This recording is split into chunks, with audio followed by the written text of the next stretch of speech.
Chers amis, bonjour. Nous sommes le mardi 15 juillet 2025. Il est 9 heures. Quelques news de l'Arménie, de l'Artsakh et de la diaspora arménienne. L'événement du jour, hier, 14 juillet. L'avion de la République d'Arménie, l'Airbus A320 de la République d'Arménie, de Nicole Pachinian, avec une délégation de 18 membres, s'est posé à Bruxelles pour une rencontre hyper importante. Rencontre avec Ursula von der Leyen, ainsi qu'Antonio Costa. Donc Ursula von der Leyen, qui est la commissaire européenne, comme vous le savez, la présidente de la Commission européenne, le plus haut personnage de l'Union européenne, et Antonio Costa, qui est son ministre des Affaires étrangères et de la Sécurité.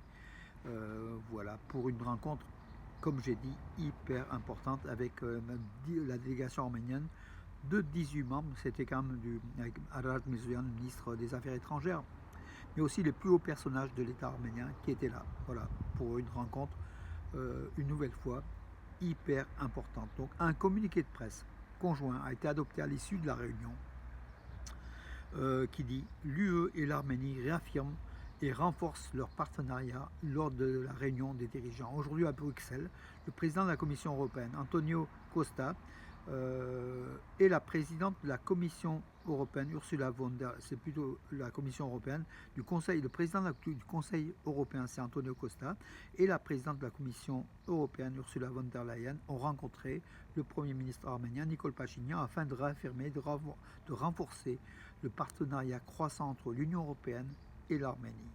Les présidents Costa et von der Leyen ont salué l'ambitieux programme des réformes de l'Arménie et ont exprimé leur soutien à la souveraineté, à l'intégrité territoriale et aux réformes démocratiques de l'Arménie. Attention, c'est important, l'intégrité territoriale de l'Arménie. Donc l'Union européenne prend fermement position justement pour les 29 743 km² du territoire de la République d'Arménie, agressé par l'Azerbaïdjan, mais là c'est une claque donnée à l'Azerbaïdjan diplomatiquement. Lors de la réunion, les dirigeants ont salué donc les récents accords politiques et le texte, enfin un ensemble de choses qui dit que l'Arménie se rapproche de l'Union européenne, l'Arménie développe la démocratie, l'Arménie se met aux normes et va bénéficier, selon le Global Gateway, devrait désormais atteindre, dans le cadre de la stratégie de Global Gateway, donc c'est les routes, donc le transport, les communications globales, 2,5 milliards d'euros d'investissement en Arménie à venir. Donc le programme, donc, en plus de résilience et croissance, doté de 270 millions d'euros et annoncé en avril 2024, a été augmenté de 50% le financement de l'Union européenne en faveur de l'Arménie. Voilà.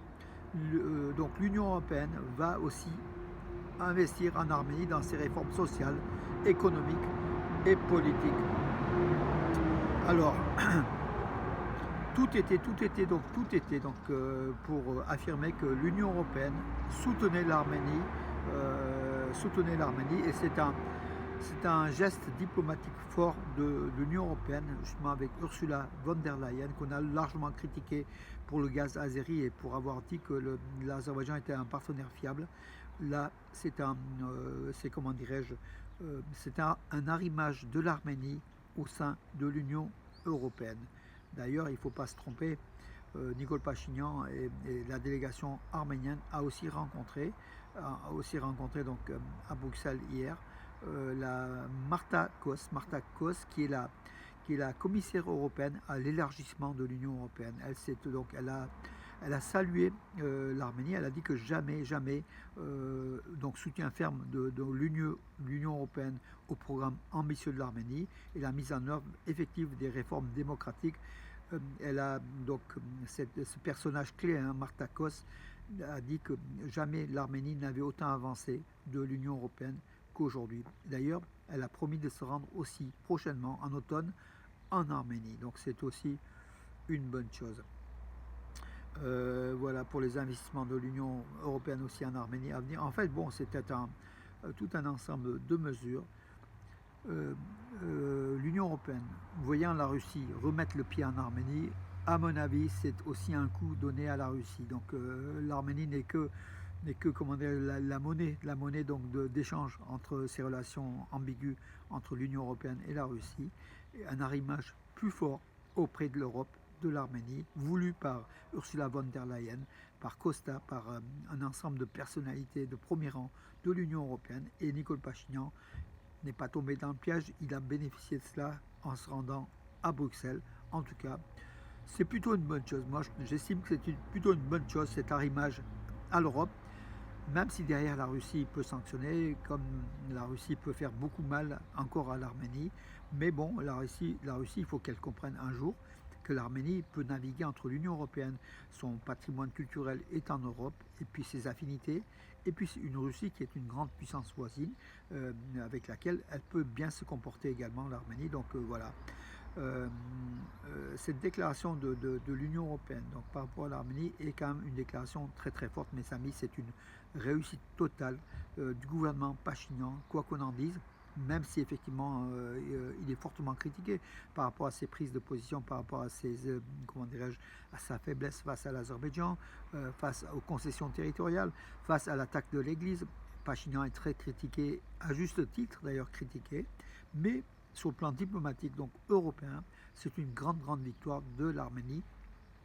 Et je pense que on n'a pas tout vu. Donc l'avenir est dans les semaines et les mois qui viennent de cet arrimage de l'Union européenne, de ce rapprochement de l'Union européenne à l'Arménie.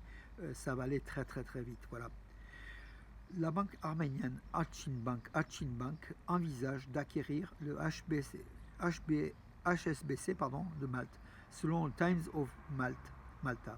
Donc le journal maltais affirme que la banque arménienne Achin Bank, qui est l'une des premières banques d'Arménie d'ailleurs, a un projet avec un propriétaire milliardaire, mais qui est lié à la Russie, et a des ambitions sur la HSBC Malte. D'ailleurs, la HSBC Arménia qui a disparu en novembre dernier. En fait, la HSBC, qui est l'une des premières banques mondiales, a quitté l'Arménie après une trentaine d'années d'activité, parce que l'activité des banques en Arménie est très forte et peut-être la concurrence est sévère. Pour cela que la HSBC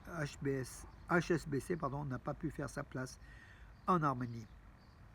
Arad Mirzoyan, le chef de la diplomatie arménienne, a affirmé donc hier à l'occasion du 14 juillet mes meilleurs voeux à la France à l'occasion du 14 juillet. Voilà.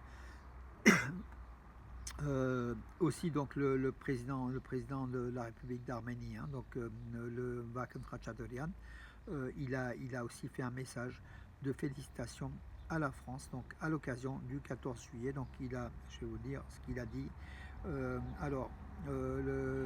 Le président de la République d'Arménie, à son homologue franco-français Emmanuel Macron, il a dit: sous votre présidence, la coopération franco-arménienne s'est transformée en un dialogue stratégique entre la France et l'Arménie. C'est plus qu'une coopération. Voilà. L'Arménie est plus que jamais l'ami de la France, et la France est l'ami de l'Arménie, bien évidemment. D'ailleurs, hier, Alan Simonian assistait aussi aux cérémonies du 14 juillet à Paris. Alan Simonian, qui est le président du Parlement arménien. D'ailleurs, il a reçu après Bruxelles la délégation arménienne qui est arrivée à Paris hier. D'ailleurs, Nicole Pachinian était invité à l'Élysée à l'occasion du 14 juillet. Il a rencontré aussi Nicole Pachinian, une nouvelle fois affirmé les liens forts entre la France et l'Arménie, et l'accolade entre Macron et Pachinian était très très dénotée. Cette amitié profonde, enfin c'est plus qu'une amitié, cette stratégie profonde entre la France et l'Arménie, qui sont deux pays très très très proches. Nicole Pachinian a intérêt à se méfier, puisque le milliardaire arménien, qui est en prison depuis pour 2 mois en fait, pour avoir participé au mouvement de l'opposition et dénoncé les actions de Pachinian, Samuel Karapetyan, le milliardaire arménien de Russie, l'Arménien le plus riche du monde aujourd'hui, avec pratiquement 5 milliards de dollars, il a annoncé depuis la prison la création d'une nouvelle force politique en Arménie. Voilà un opposant sérieux à Nicole Pachinian. Il sera beaucoup plus sérieux que Monseigneur Baklat, Monseigneur Baklat, qui était l'opposant le plus sérieux, mais qui a échoué tout simplement. Et là, Samuel Karapetyan, avec toute sa tragédie, sa force et puis son arsenal, peut faire beaucoup peut très avancer énormément dans ce périmètre pour prendre le gouvernement arménien à l'issue peut-être des élections parlementaires. Ça sera l'an prochain, mes amis. Voilà donc l'Arménie. Et c'est pour ça peut-être que Nicole Pachinian, l'Europe, la Turquie et d'autres pays ne veulent pas peut-être que Pachinian change au profit d'un oligarque arménien, donc Samuel Garabedian, qui est sans doute aux ordres aussi de Moscou, puisqu'il est très très proche de Poutine. Voilà aussi pourquoi. Alors, Kim Kardashian, la people la plus connue, la célèbre arménienne, qui a plus de 200 millions de fans sur les Instagram ou d'autres réseaux sociaux, Kim Kardashian a mis justement sur un Instagram en ligne, elle a reçu une encyclopédie retraçant l'histoire complète de l'Arménie. Voilà, donc cette encyclopédie arménienne est vraiment géniale, a écrit Kim Kardashian. Ils m'ont préparé un grand exemplaire qui résume l'histoire de l'Arménie en contenu et contient tous les traités, toutes les cartes, documents religieux et accords si importants pour la culture arménienne. C'est ce qu'a écrit Kim Kardashian en publiant quelques pages de cette encyclopédie arménienne. Elle apprendra davantage sur l'Arménie. Elle est née aux États-Unis, mais elle est très attachée à sa culture arménienne et aussi à l'Arménie, Kim Kardashian. 99 camions, c'est une nouveauté en fait. 99 camions chargés de gaz liquéfié sont entrés en Arménie depuis la Géorgie entre le 11 et le 13 juillet, donc venus de Russie. Donc la Géorgie désormais permet le transport du gaz liquéfié russe par le territoire géorgien en direction de l'Arménie. Donc 99 camions de gaz liquéfié, chargés de gaz liquéfié, livrés par la Russie à l'Arménie. C'est un assouplissement de la stratégie de la politique de Tbilissi, de la Géorgie, envers la Russie qui permet cela. Gageons que la voie ferroviaire qui existe, qui est fermée à cause de la guerre en Abkhazie, puisse un jour s'ouvrir pour que l'Arménie ait un chemin de fer direct entre Yerevan et la Russie. Donc ça coûterait beaucoup moins cher que les camions et le flux serait encore plus important pourvu que la Géorgie accepte un jour l'ouverture de ces voies ferrées entre l'Arménie et la Russie, donc qui traverse les zones de Géorgie, notamment l'Abkhazie. L'Abkhazie qui est sous domination russe, mais c'est surtout avant l'Abkhazie que la Géorgie ferme toute entrée donc, des chemins de fer vers l'Abkhazie et après la Russie bien sûr.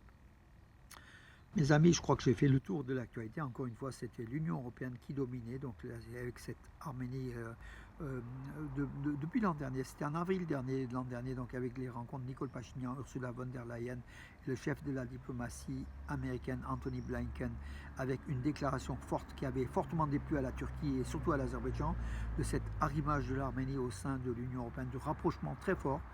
Aujourd'hui, donc, cette seconde étape qui est arrivée hier, 14 juillet, est un élément important, historique, je dirais, de ce rapprochement entre l'Arménie et l'Union européenne. Et l'Union européenne, par Ursula von der Leyen et par Costa, désire réellement ce rapprochement. Voilà, merci à l'Europe. Bravo aussi au gouvernement arménien qui a fait beaucoup de concessions qu'on peut fortement critiquer. Eux on critique, mais là, au niveau du diplomatique européen, je pense que c'est plutôt une grande réussite, avec derrière aussi la France, et puis Emmanuel Macron, qui est très proche de l'Arménie, tout le gouvernement français qui est très proche de l'Arménie. Voilà mes amis pour aujourd'hui. D'ailleurs, le président arménien hier a visité Olivier de Cotigny, l'ambassadeur de France en Arménie, à l'ambassade de France en Arménie. Donc l'amitié entre Paris et Yerevan est là, très forte, et ça continue. Et on est là en ambassadeur de ce rapprochement, mes amis. Saluons cela et puis poussons cette amitié encore à des niveaux encore non atteints. Stratégiquement, l'Arménie a besoin des armes françaises, de la technologie française, de la diplomatie française, de la culture française, de l'amitié française, et l'inverse, l'Arménie donne amplement à la France tout ce qu'elle a, le cœur, l'âme, sa culture, son économie, sa place stratégique au Sud-Caucase, qui permettra à la France aussi d'infiltrer sans doute ces régions-là, les marchés économiques et stratégiques.